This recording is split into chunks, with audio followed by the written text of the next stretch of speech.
Good morning, everybody. It's going to be a beautiful day. All right, today what I'd like to address in this rant is the LS engine swap into non-LS vehicles. Is it really worth it? Every time I crunch the numbers, I come to a no net gain. And what do I mean by that? Well, even if you're getting an LS engine out of an old truck, or probably truck, because that's what's most commonly available, and you're going to swap it into a mid-70s car or something. The ancillary components required to do the swap, and what I mean by that is you're going to need custom mounts, custom headers. You're going to need a reprogram on the ECU, engine control module, because if you pull that module out of that old truck, it's full of safety and security features that you need to disable. You'll likely need a custom wiring harness. You'll need to completely redo the fuel system, starting at the gas tank with a new fuel pump. You got to run new lines. So it's not a straight drop-in. Next issue I have with these LS swaps is, I don't know if you've ever seen a 55 Chevy with an LS swap, but it's like that motor's down in the hole so deep, it looks ridiculous. Are you accomplishing anything? Well, if you're trying to convert an old car to a daily driver, you might be able to achieve better drivability, better starting, better fuel economy. But you're still driving with an old car. It's got old brakes, it's got old wiring, it's got old everything else. Have you really accomplished much? I mean, people think, oh, these old cars are just not reliable. Well, these old cars, people used to drive as daily drivers. So, and when I crunch the numbers and I start looking at, is there a real cost saving? There is no cost saving. I could still build an old school hot rod small block or even big block for less or the same as swapping in a LS. And in the old days, I used to swap a small block in a Camaro in 4 hours. I mean, we used to swap our small block in our old stock car in less than 2 hours.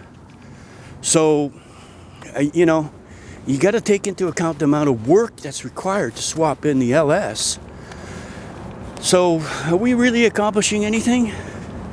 I don't know. It's a sideways move. And now, here's where I see a valid point to putting an LS motor in a car. Putting an LS motor in a car that has a smaller engine already.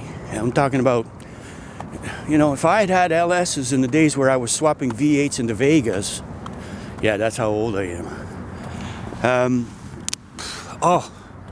That would have been a godsend, because hood clearance was always an issue. Well, these LS motors always stand a lot less high. They're not as tall an engine. So if you're going to swap a little V8 in a Miata or an RX-7 or an old Supra or even a Genesis coupe, or a cool little car that doesn't have enough power, then I see the point. But if you got a mid-70s Z28 Camaro or a Firebird or anything that's already got a V8, it's a sideways move. You're not accomplishing anything. And next, are you appreciating the value of the car or depreciating the value of the car? Now, if it's just a plain Jane Camaro, who cares? But if it's a 1972-73 Camaro Z28, you're not helping the value of that car. Plus, all right, horsepower. Can you make more horsepower in an LS than you can out of an old school motor? Probably yes. Actually, there was a good article I watched that a couple of days ago on Hot Rod TV, or was it Engine Master, where they take a 5.3 LS and put it up against a 5.3 old school, which is 327 cubic inch. And they managed to get, I think it was like 35 more horsepower out of the LS and a little bit flatter torque curve.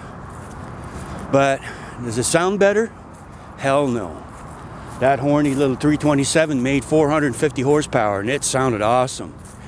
The LS 327 or 5.3 sounded okay. Sounded a lot more tame.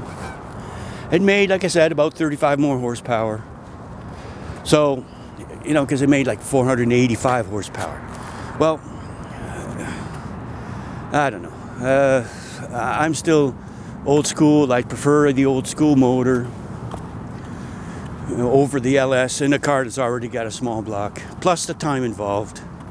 So, is there a time where the LS swap is just a sideways move? Yeah, pretty much most of the time. If the car's already got a V8 in it, you haven't really accomplished much.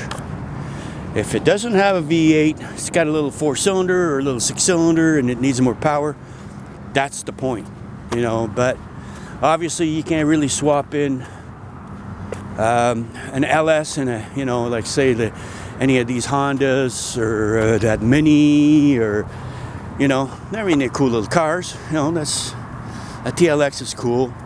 That Honda Acura TL, man, did they ever, you know, they hit the jackpot with that model. It's a beautiful car, but you can't fit a V8 in there. So you're kind of stuck with anything that's rear wheel drive, which is getting to be few and far between these days. LS swaps. Yeah, when I crunch the numbers, 9 times out of 10, it's a sideways move. You really haven't accomplished anything. You just made a bunch of work. And have, you know, you end up in basically the same place as the old school stuff. So yeah, LS swaps, not always the good thing.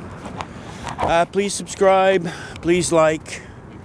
I'm gonna keep ranting, guys. I think I have a lot to say. Thank you.